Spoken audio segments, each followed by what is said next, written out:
At the company party, my wife pulled away from my arm and hissed, "Don't cling, it makes me look unavailable." I calmly slipped off my wedding ring and dropped it on the dessert plate. The entire room went silent. The metallic clink of gold against porcelain cut through the ambient chatter like a gunshot. Conversations stopped mid-sentence. Heads turned. Wine glasses paused halfway to lips. In that moment, 12 years of marriage crystallized into a single, devastating sound that echoed across the banquet hall. My wife's face drained of color, her carefully applied makeup suddenly looking like a mask painted on porcelain. Her mouth opened slightly, but no words came out.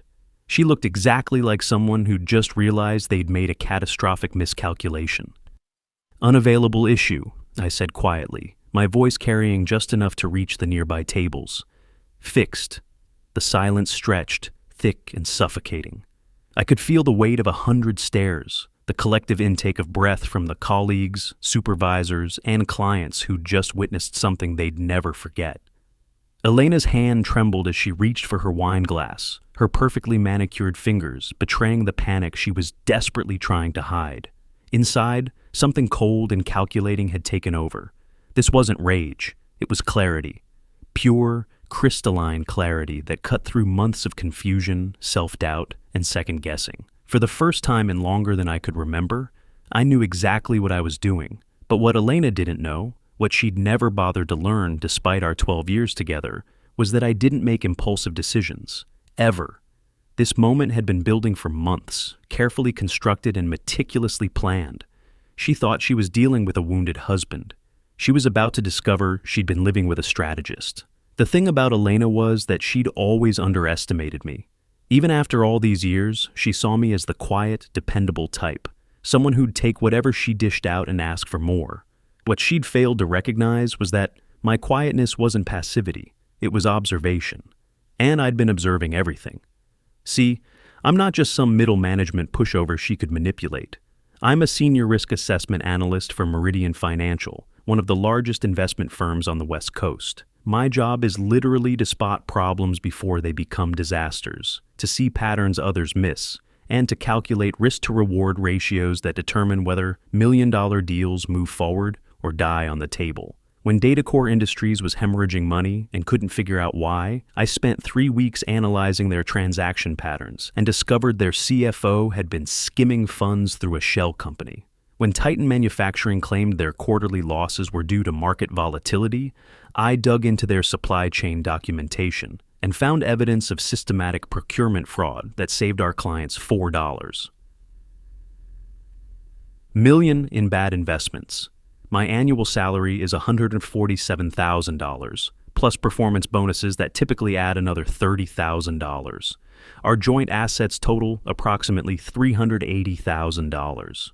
But what Elena doesn't know is that I've been strategically restructuring our finances for the past 8 months. Personal accounts, investment portfolios, even my retirement fund, all carefully repositioned and documented. More importantly, I've built a network of professional relationships over the past decade that goes far beyond my immediate colleagues. Corporate attorneys who trust my analytical work, private investigators who've consulted with me on forensic accounting cases, financial advisors who respect my risk assessment expertise, and senior partners at law firms who know I don't make unsubstantiated claims. But my biggest advantage was something Elena had inadvertently given me months ago: time. Every late night she spent working. Every weekend she had client meetings. Every phone call she took in the other room gave me opportunities to gather information. While she was busy covering her tracks, I was busy documenting everything she was trying to hide. I'd known about Marcus Webb for 4 months. Marcus, her colleague from the regional sales division, whose apartment she'd been visiting twice a week for the past 6 months. The same Marcus who'd been conveniently present at every company function, every networking event, every industry conference Elena had attended recently.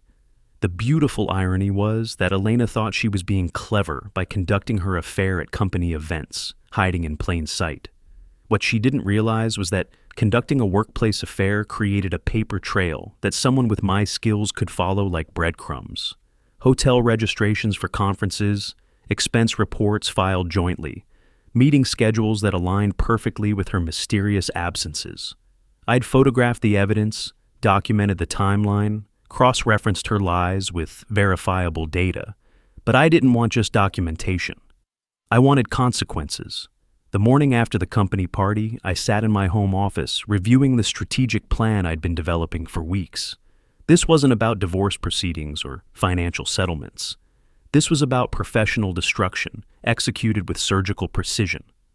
My first call was to Jennifer Blackwood, a partner at Hartwell & Associates, the law firm that handles employment disputes for several major corporations in our industry.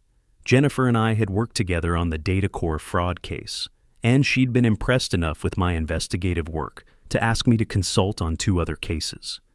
"David," she answered on the second ring, "what can I do for you?" "I need advice on a workplace affairs situation," I said. "Not for legal action just yet, but to understand the implications and potential consequences." Jennifer's tone shifted to business mode immediately. "Are we talking about harassment, conflict of interest, or violation of company policy?" "All 3, potentially. 2 employees in the same division, one of whom has influence over client accounts and expense approvals. There has been systematic abuse of company resources, falsified expense reports, and potential conflicts of interest involving client relationships." "How solid is your documentation?" I opened the file folder on my desk. Photographs, financial records, timeline analysis, cross-referenced expense reports, witness statements, and communication records spanning 6 months. There was a pause. "David, this level of documentation suggests you've been planning this for quite some time."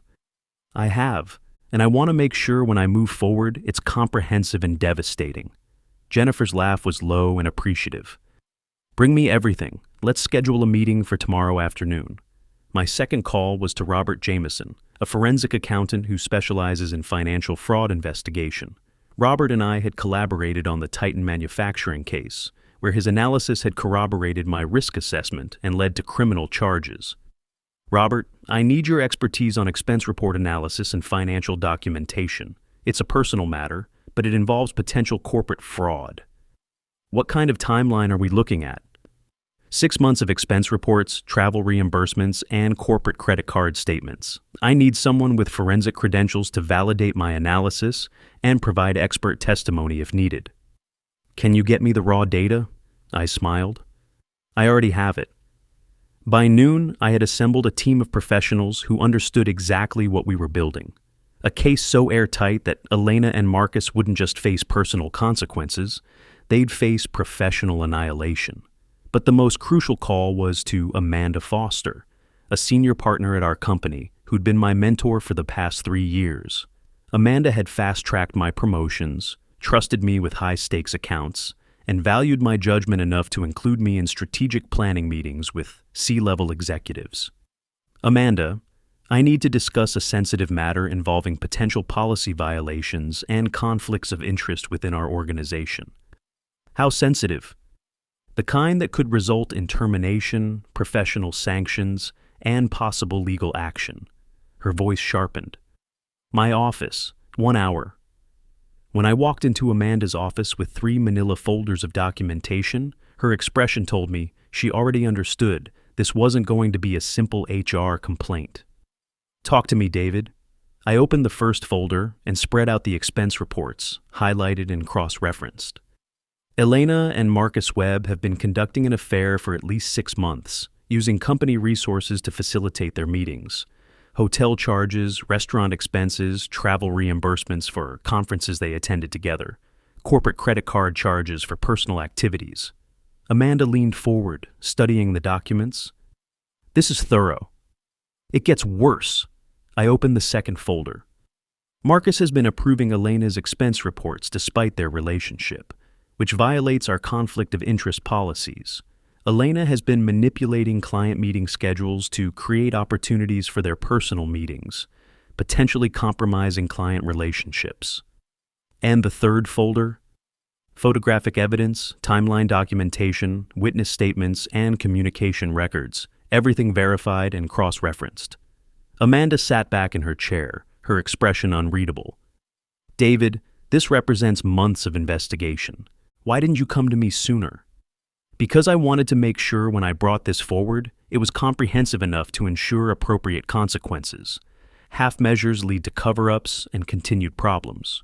She nodded slowly. What kind of outcome are you looking for? Complete professional accountability. Policy violations should result in termination. Financial fraud should be referred to law enforcement. Professional sanctions should follow both of them to any future employment. Amanda gathered the folders. Give me 48 hours. That evening, I implemented phase 2 of my strategy. Elena came home from work looking unusually tense, her confident demeanor noticeably absent. How was your day? I asked casually, as if the previous night's public humiliation hadn't happened. Fine, she said quickly, avoiding eye contact. David, about last night. What about it? The ring thing. People are talking. I looked up from my laptop. Are they? About what? You know what? You embarrassed me in front of everyone. I gave you exactly what you asked for, I said calmly. You said I made you look unavailable. Now you look available. Problem solved. Her face flushed. That's not what I meant, and you know it. Elena, for months you've been telling me what you need, what you want, how you want to be perceived. I was just listening. She opened her mouth to respond, then stopped. Something in my tone, or maybe my complete lack of defensiveness, unsettled her. Good. We need to talk about this properly, she said finally. We do, but not tonight. By the end of the week, the consequences had begun cascading exactly as I'd planned. Amanda called me into her office Friday afternoon with an update that exceeded even my expectations. David, I've completed my investigation. Elena and Marcus have both been terminated, effective immediately. HR has referred the financial irregularities to our legal department, who will be filing a report with law enforcement regarding potential fraud charges. And professionally, both of their professional certifications are under review by the state licensing board. Based on the evidence you provided, their future employment in this industry is going to be extremely difficult. But Amanda wasn't finished. There's something else. The senior partners have been impressed with the thoroughness of your investigation and your handling of this situation. We're creating a new position, Corporate Risk and Compliance Director, with a $25,000 salary increase and direct oversight of all internal investigations.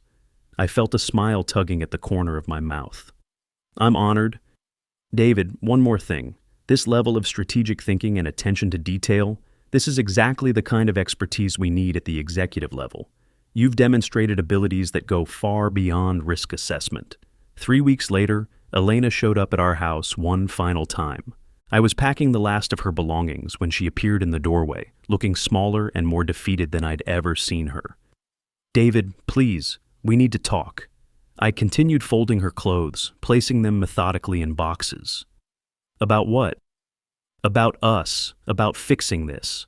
I paused, looking at her directly for the first time. Elena, there's nothing to fix. You made your choice months ago. I just made sure there were appropriate consequences. You destroyed my career. Marcus and I both lost our jobs. Our licenses are under review, and no one in the industry will hire us. You destroyed your career, I corrected. I documented it. Her voice cracked. I made a mistake. I know that now. No, Elena. Your mistake was thinking I was weak enough to tolerate being disrespected and stupid enough not to notice you were stealing from the company to fund your affair. I never stole. I walked to my desk and pulled out a folder. 17 expense reports over 6 months. Hotel charges for rooms you shared with Marcus. Restaurant bills for romantic dinners. Travel expenses for conferences where you spent more time with him than attending sessions. All approved by Marcus despite your relationship.